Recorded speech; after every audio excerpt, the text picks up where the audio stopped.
Hello from Diplomatic Language Services, and welcome to our podcast, Language Matters. We make language accessible to everyday people by discussing features which may not exist in other languages. I'm your host, Molly Sampson.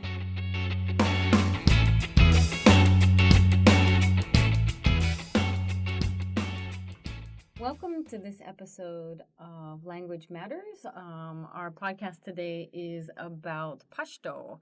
And today I have two native speakers of Pashto. I have Roshana. Salam alaikum. Wa alaikum salam. څنګه مالي جاني؟ Hayam. It's right? ډیر ښه.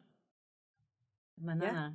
Oh, wow, that's nice. That's thank you, by the way, right? Yeah. Okay.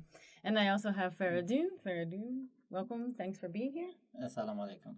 Alaikum assalam. So we went through the greetings. So I think a big question for us with Pashto, it's a language from Afghanistan, is I think a couple episodes ago we did Dari. We talked about some differences between Dari and Farsi. But can you guys talk a little bit about Pashto and how it relates to Dari or how those two languages work within the one country? Sure, yes. Both Dari and Pashto, the two languages are spoken in Afghanistan. They are both the official languages of Afghanistan. And in addition, Pashto is considered or is the national language as well. That means in the Constitution of Afghanistan, it is mentioned that the national anthem of Afghanistan must be in Pashto. And both Dari and Pashto are a branch of Iranian Indo-European languages.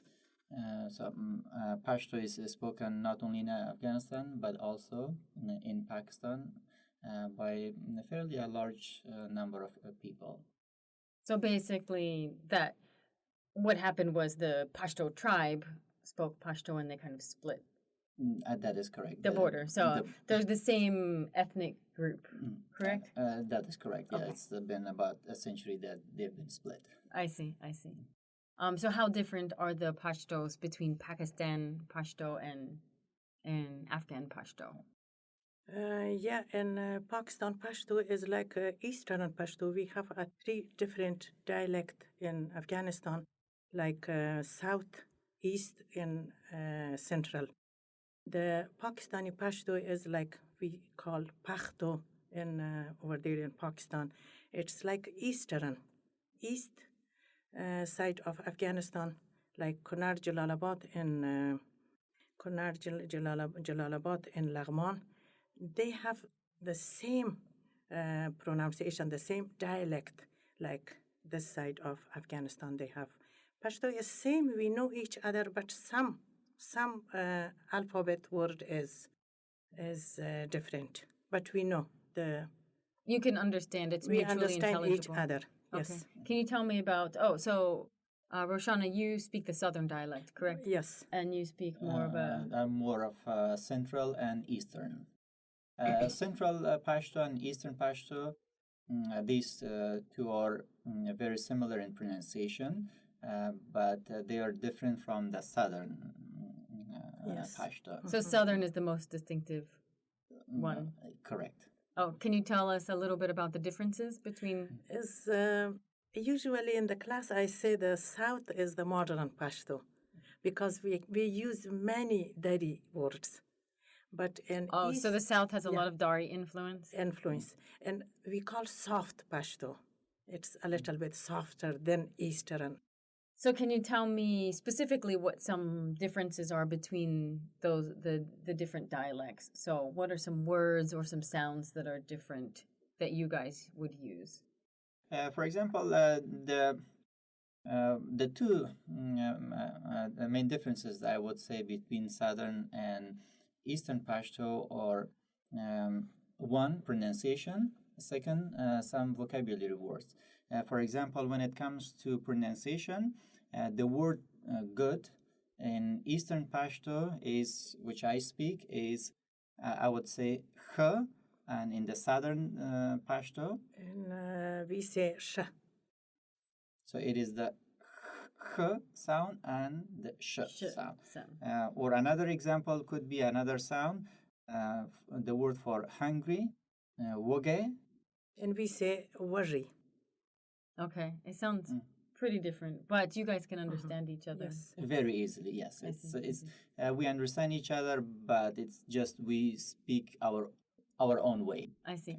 So some words are also different, right? You have different vocabulary words for the same Yes. same thing. Yes, we have.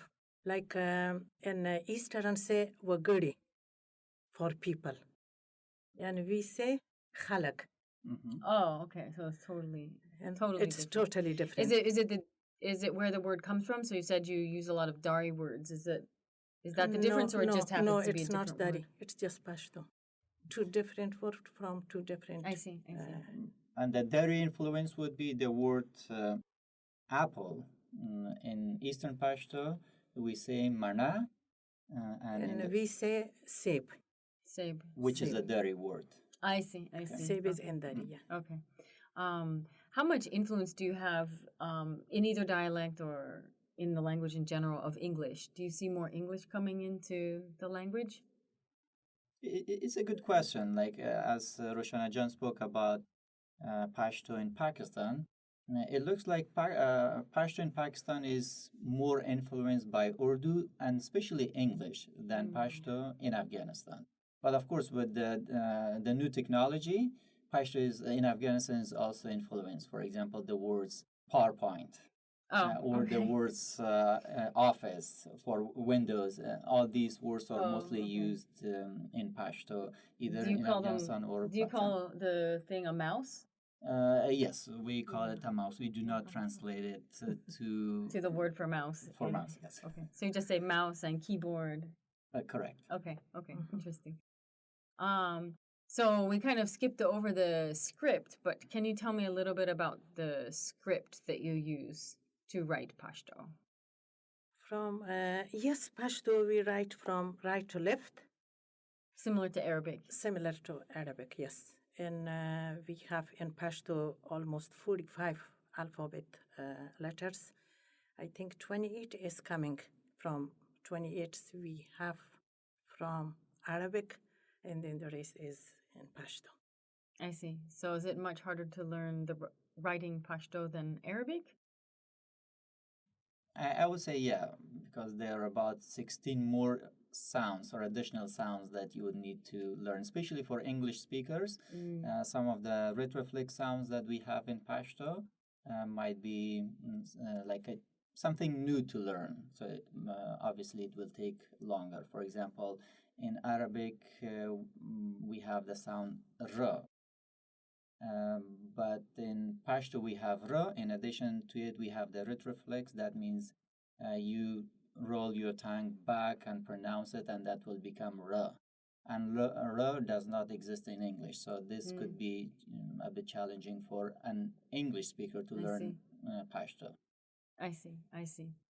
Um, okay, well, let's talk a little bit about the grammar of Pashto, or not even the grammar, but the things that are difficult for English speakers to do. So we talked a little bit about the sound and the writing, but structurally, what is difficult for English speakers to learn in Pashto? Yeah, it's difficult because Pashto have, for each single thing, Pashto have masculine and feminine. Okay, This is so the you have one thing. gendered. They are the student as usually they are have So- challenge for this thing too, because in English we don't have any masculine or Right. feminine. So what is gendered? Is it your nouns are gendered? Absolutely, yes. Are your adjectives also? Yes. And what about verbs and adverbs? And do those have any? Any gender? Yeah. Yes. Yes, They follow. verbs change depending. Change Conjugate based the, on the conjugate based on the noun, and noun see. also follow the role. Adjective follow the role of the nouns. I see. And in Pashto is the language of subject, object, and verb. Subject SOV. SOV. And then we have in And for people that don't know, it's SVO in English, just in case. SVO. And then we have in Pashto, in the grammar of Pashto is masculine, feminine, singular, plural, in four cases. And also we have in subjective mode also. And more than 450 verbs in Pashto we have. Also, I've also heard that past tense is extremely difficult for English speakers. Can you give a brief description of how it works without complicating it too much? Sure. I would say so. Past tense is difficult not only for English speakers but also Dari speakers. I mean, Dari speakers live in the same country. They hear a lot of Pashto, but it's still challenging. Oh, yes. I think you mentioned it's kind of the litmus test for whether you're a native Pashtun speaker, a native Pashto speaker. Yes, if a Dari speaker claims that they know Pashto, then we tell them simply say the dog bit me, and they will say I bit the dog because it is how it is structured. Pashto is a language that word order does not play a very important role as it does in English. I see. So it is the personal ending that changes the meaning. So in that case, they put the right order that the dog bit me, but actually they put the wrong ending, and that translates into I bit the dog. So, and the reason it's difficult is because when we want to start a sentence in the past tense, so the first thing we would use subject. So we will need to know what our verb is to choose our subject, because our subject will change depending on the verb. If it is transitive, we use an object as a subject. If it is intransitive, then we use the regular subject. And it goes all the way. So the verb is conjugated based on the object if the verb is transitive. And then the object could be singular, plural, masculine, or feminine, depending on that. So the verb will have to be conjugated accordingly. So all these processes make it a bit complicated for non-Pashto speakers. I see. So it's pretty unforgiving because your meaning changes totally if you use the object or the subject at the beginning of the sentence. Yes, your listener will not understand what you mean, or will misunderstand you, which you don't want. I see. We talked a little bit about the pronunciation in the beginning, but are there any other sounds that you think are difficult for English speakers? We have in Pashto alphabet the 5 ya.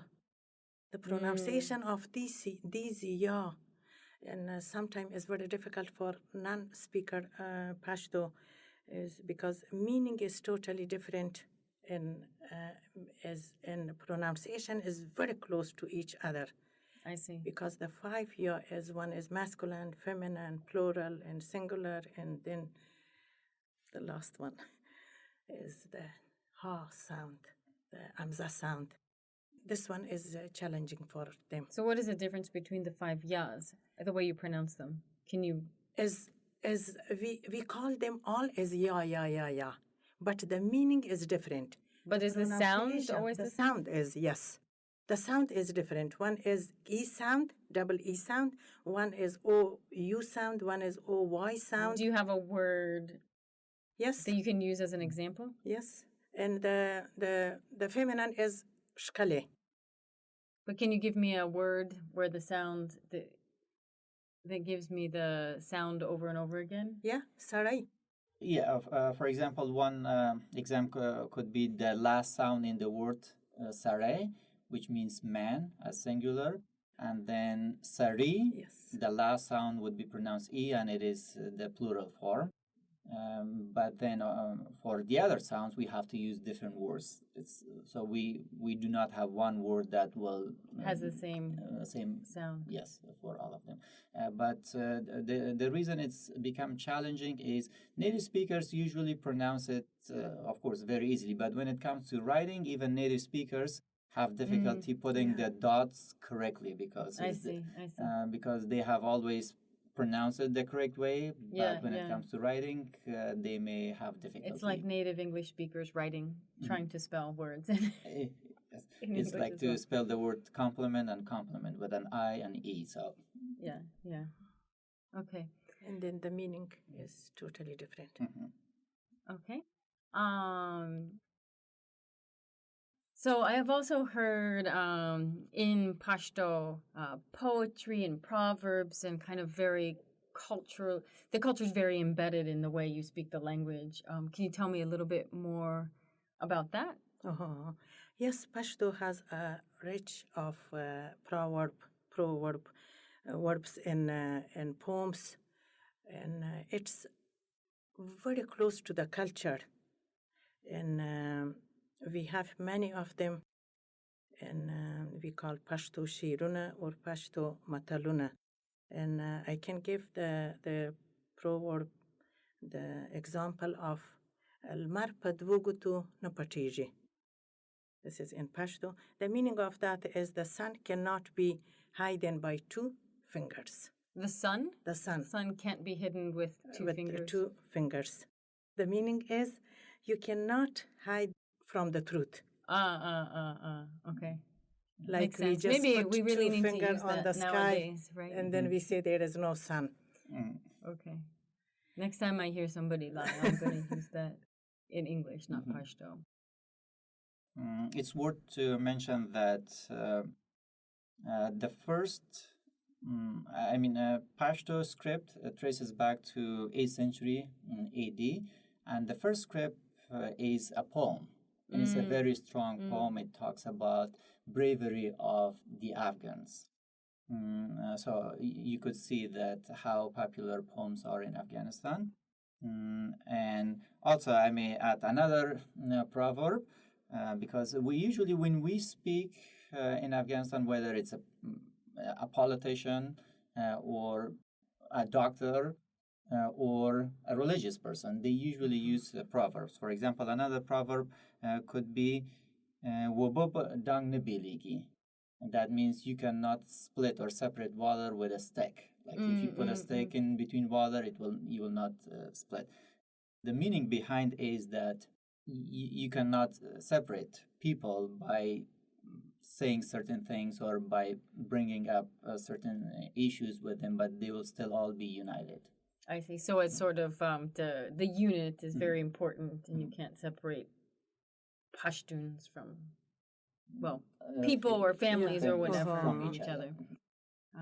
So I've also heard the term Pashtunwali. Can you explain what Pashtunwali is?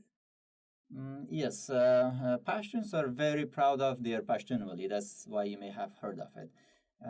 So if you look at the definition of Pashtunwali, you will find a lot of characteristics like bravery, hospitable, and honest, and many more positive characteristics that you can think of, that they're all attached to Pashtunwali. And the most important one is being very hospitable.